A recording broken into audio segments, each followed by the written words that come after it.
Assalamualaikum warahmatullahi wabarakatuh. Waalaikumsalam warahmatullahi wabarakatuh. Semangat pagi. Pagi. Semangat pagi. Ulangi lagi ya. Kalau saya bilang semangat pagi, jawabannya semangat pagi. Pagi, semangat Pagi. Oke, siap? Siap. Semangat pagi. Pagi. Semangat pagi. Nah, gimana, sehat semuanya? Alhamdulillah, luar biasa. Allahu Akbar. Mudah-mudahan kita semua selalu sehat ya. Amin. Perkenalkan, nama saya Mas Rudin. Teman-teman bisa panggil saya dengan sebutan Mas.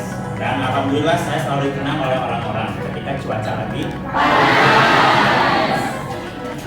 Di semester ini saya akan membawa salah satu materi perkuliahan, yaitu hukum perdata. Kira-kira teman-teman sudah ada yang pernah mendengar istilah perdata?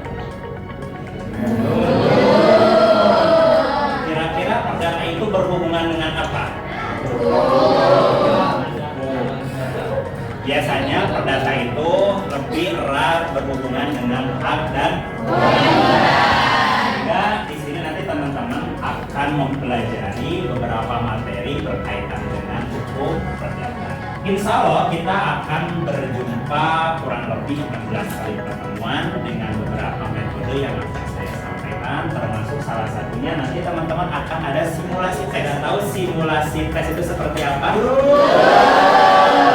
Nanti teman-teman akan tahu sendiri ya terkait dengan simulasi tes itu seperti apa ya. Oke, nah di pertemuan pertama ini saya hanya akan memperkenalkan terkait dengan materi perkuliahan hukum perdata. Seperti apa sih hukum perdata itu, terus perdata ini membahas tentang apa saja. Kemudian nanti teman-teman juga akan mengetahui sejauh mana satu keunikan atau karakteristik dari hukum perdata itu sendiri. Nah, di pertemuan kedua nanti saya akan menjelaskan tentang sejarah hukum perdata di Indonesia. Termasuk di dalamnya ada fase-fase, kemudian fase itulah yang akan memberikan efek kepada teman-teman semuanya bahwa hari ini teman-teman masih mempergunakan salah satu warisan dari kolonial Belanda, yaitu Wetlik Wetboek. Kira-kira teman-teman pernah melihat isi dari kitab undang-undang hukum perdata? Belum. Atau pernah membaca sedikit ada berapa sih buku di dalam kitab undang-undang hukum perdata? Pernah nggak? Jadi di dalam kitab undang-undang perdata itu kurang lebih ada 4 buku.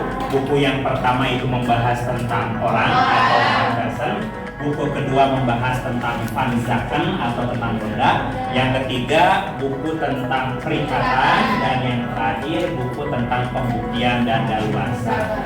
Dari total 4 buku tersebut nanti kita akan bahas berapa sih bab dan berapa pasal dari keseluruhan isi kitab undang-undang hukum perdata.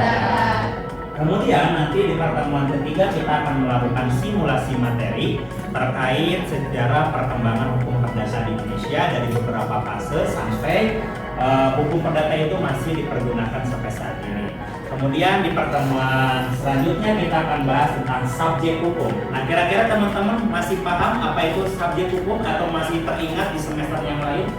Di semester 2 gitu, tentang subjek hukum. Ketika saya menjelaskan asas-asas ilmu asas-asas ilmu hukum, masih ada berapa subjek hukum? Ada 2.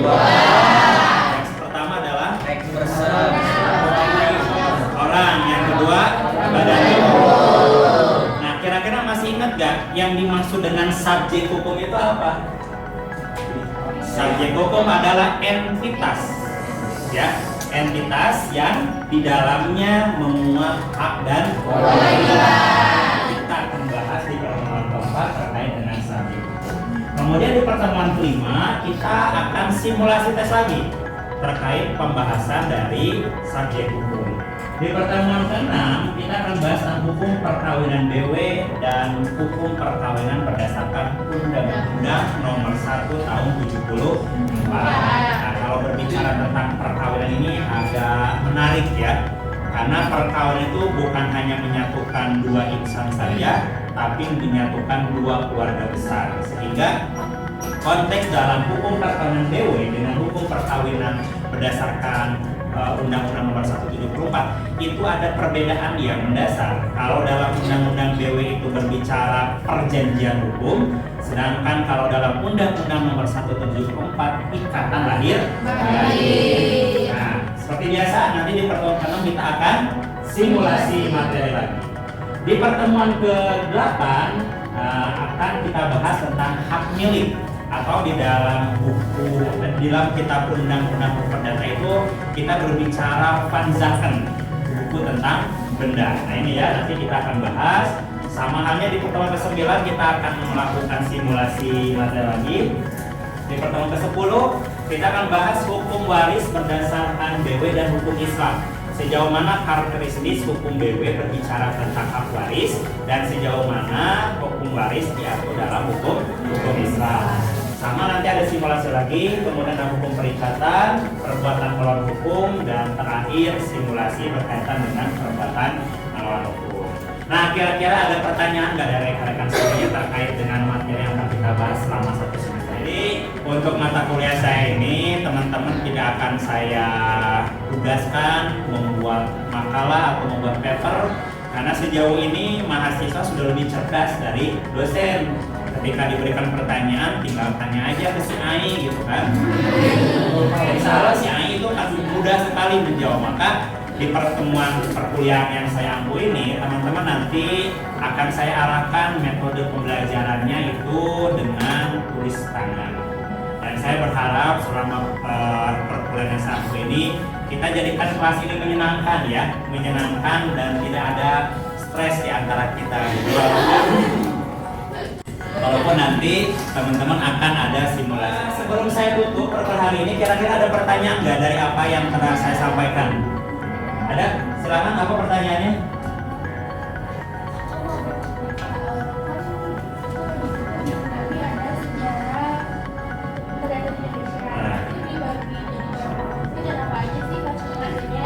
Oke. Jadi berkaitan dengan sejarah perkembangan hukum perdata Indonesia ini ada 5 fase.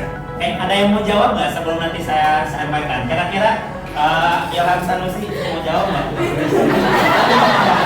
Ayo Ilham. Ayo. Kira-kira pernah terbayang sebelum perkuliahan ini baca-baca sekilas ada fase aja apa saja sih berkaitan dengan hukum perdata Indonesia ini? Oke, silakan. Kalau bisa jawab, saya jamin lulus perkuliahan saya. Lulus. Yang pertama itu ada fase kolonial Belanda. Fase kolonial Belanda, oke. Yang kedua, Fase perkembangan. fase perkembangan. Ketiga, ayo. Siapa yang bisa jawab, saya pastikan lulus perkuliahan saya. Ayo, baca-baca lagi. Ayo.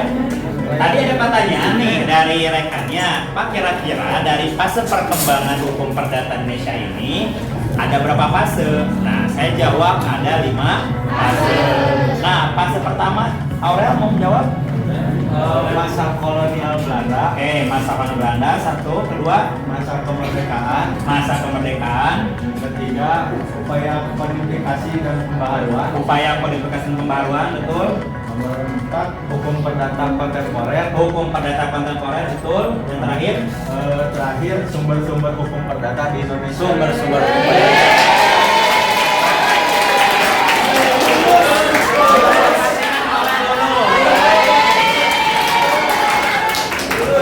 Terima kasih Aurel. Nah itu jawabannya ya. Jadi fase-fase perkembangan hukum perdata itu sampai nanti kita bahas sumber-sumber hukum perdata itu sendiri. Oke, kiranya karena perkuliahan kita waktunya sudah selesai ya. Saya ucapkan terima kasih atas perhatian teman-teman semuanya. Mudah-mudahan perkuliahan yang saya ampu ini dapat kita jadikan perkuliahan yang menyenangkan ya, antara saya sebagai dosen dan teman-teman sebagai mahasiswa. Kalaupun teman-teman ada saran dan kritik, silakan bisa sampaikan langsung kepada saya, tidak melalui WA, tapi langsung sampaikan ketika di kelas. Jadi ketika saya ada kesalahan, ada penyampaian informasi yang tidak benar, ada penyampaian materi yang tidak sesuai dengan referensi, itu dapat disampaikan langsung kekurangannya. Sepakat teman-teman semuanya? Dan yang terakhir, perlu diketahui oleh teman-teman semuanya bahwa perkuliahan hukum perdata ini memuat beberapa penilaian. Yang pertama adalah kehadiran, yang kedua adalah simulasi materi, dan yang ketiga adalah tugas kelompok. Jadi silakan nanti dipersiapkan. Adapun untuk referensi dari perkuliahan ini, nanti teman-teman bebas mencari referensi sebaik mungkin dan yang sesuai dengan materi hukum perdata ini. Saya tidak akan mewajibkan teman-teman beli buku. Yang penting teman-teman bisa baca buku, gitu ya. Baca buku bisa di perpustakaan, bisa pinjam ke teman, gitu kan, atau bisa cari referensi lain, baik berupa artikel maupun makalah-makalah yang berkaitan dengan hukum perdata. Oke, mungkin itu saja yang dapat saya sampaikan. Sekali lagi, tetap sehat, tetap semangat, dan tetap bahagia. Kita tutup perkuliahan dengan membacakan hamdalah. Alhamdulillah.